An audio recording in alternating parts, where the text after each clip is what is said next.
A former QAnon conspiracy theorist has some dire warnings for Americans. Take a look. How far are you worried that they could take it? Well, if you think about it, their battle in their mind, this nature of this crisis is existential for them. It's not a battle between authoritarian and libertarian, between left and right, between nation states. It's a battle between God and the devil. Literally, it's a battle for their souls, for their children's souls. I mean, if you believe that, if you really believe that, what would you do? What wouldn't you do? So now, look, that guy was a believer. He was part of the QAnon movement, and basically just made the point that these people could be pretty dangerous because of what they believe and how fervently they believe it. And again, they're not thinking like this isn't normal politics. This isn't normal political divisions. Like, oh, I disagree with that person on taxes or on, government mandates on corporations. No, they believe that one side is killing children and drinking their brain juice for Satan. This is not normal discourse. This is not a left-right divide. It is unhinged conspiracies wrapped in ignorance and religion. And so what you have is a movement of people who might feel spurred on to violence in order to stop what they see as the devil. You gotta stop the devil. And so now Berman is going to ask in this next clip, John Berman, how people could believe in this stuff. It's terrifying. And I'm always faced with the question, how could you believe it, though? How could you believe that? Well, it's a strange thing because sometimes I ask myself the same thing. But as with any kind of fall down any kind of hole, it starts with some small thing and then it ends with another, then it ends with another, and then you're all the way down the rabbit hole and you have no idea what to believe and what not to believe. So you want to believe that you're on the right side, that you're fighting for good against injustice. And it's almost like the more disenfranchised you are, the stronger that belief is because of the lack of meaning and purpose in your own life. Again, more great points. Generally, when you have nothing to lose, it tends to make you more radicalized and more prone to actually carrying out violence. Again, you can look at a lot of different cults throughout the ages, and it really does show you how violence can perpetuate from some of these beliefs. And now, what he talked about as well is another great example of a pipeline.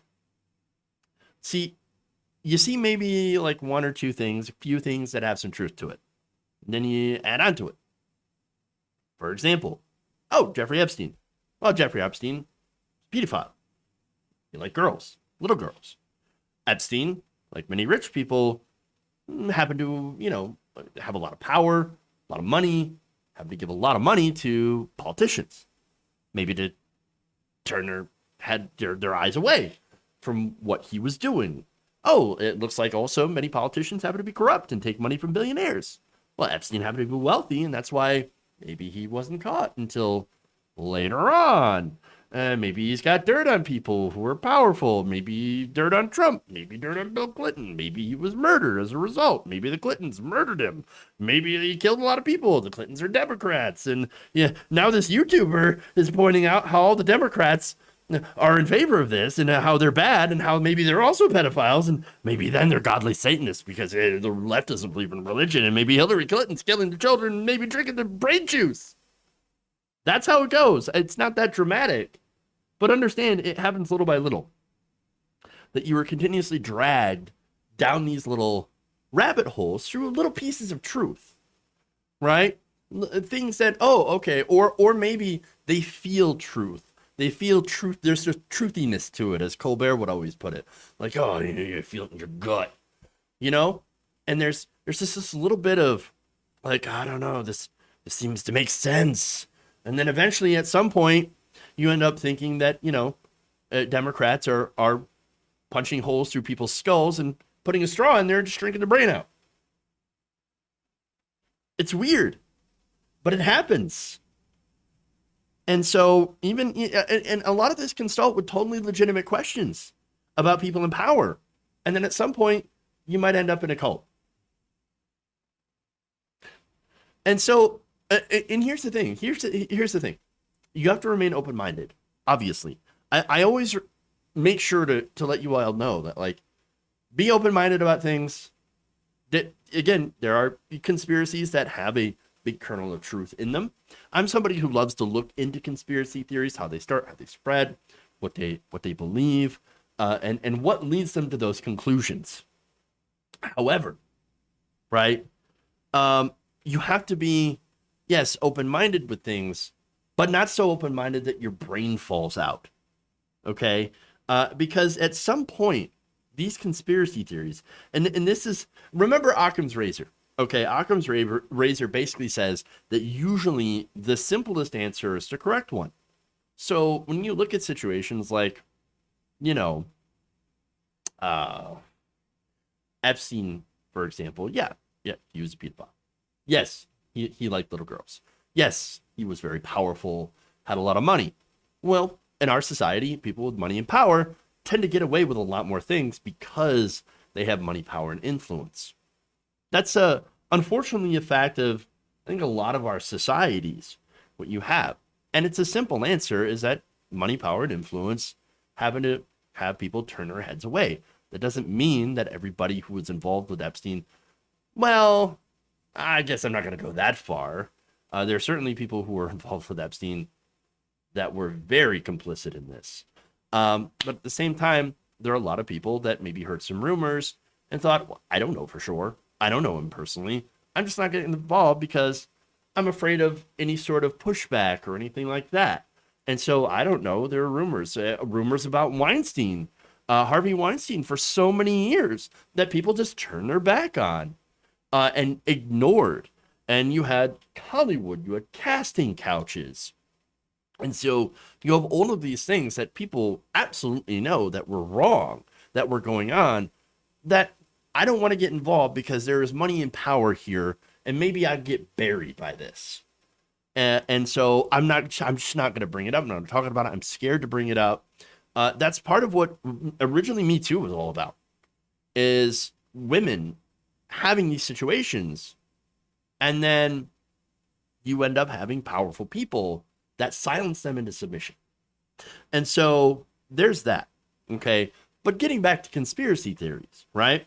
Again, a lot of conspiracy theories do start with a grain of truth, but then as they get more and more complicated, tend to fall apart under questioning, under when you actually look into what makes up the conspiracy theory. At some point, when it gets too complicated, it gets too difficult to keep together, and it really kind of falls apart. Okay, and that's QAnon. That's QAnon. The belief that Donald Trump is the only one that's fighting against satanic pedophiles in the Democratic Party kind of falls apart when you look at Trump's own history.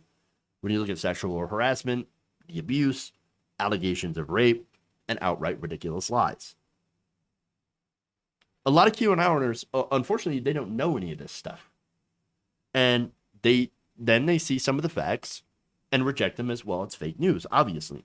Because, unfortunately, a lot of them take things on faith.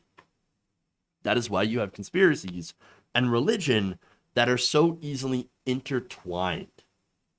And I'm not saying, by the way, religion itself is a predictor in believing in conspiracies. But the act of taking things on faith alone is kind of something that is obviously human, and both of these groups tend to share. And again, it is human to take things on faith in certain people and certain things. And you know, I'm not sure exactly what you can do about that. But the good news is that people can get back to reality.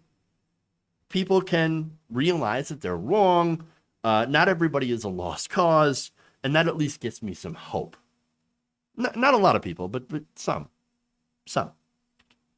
And so the worry, though, here, and the ultimate warning is, these people who still believe, a chunk of them are so fervent in their beliefs that they could become violent as a result.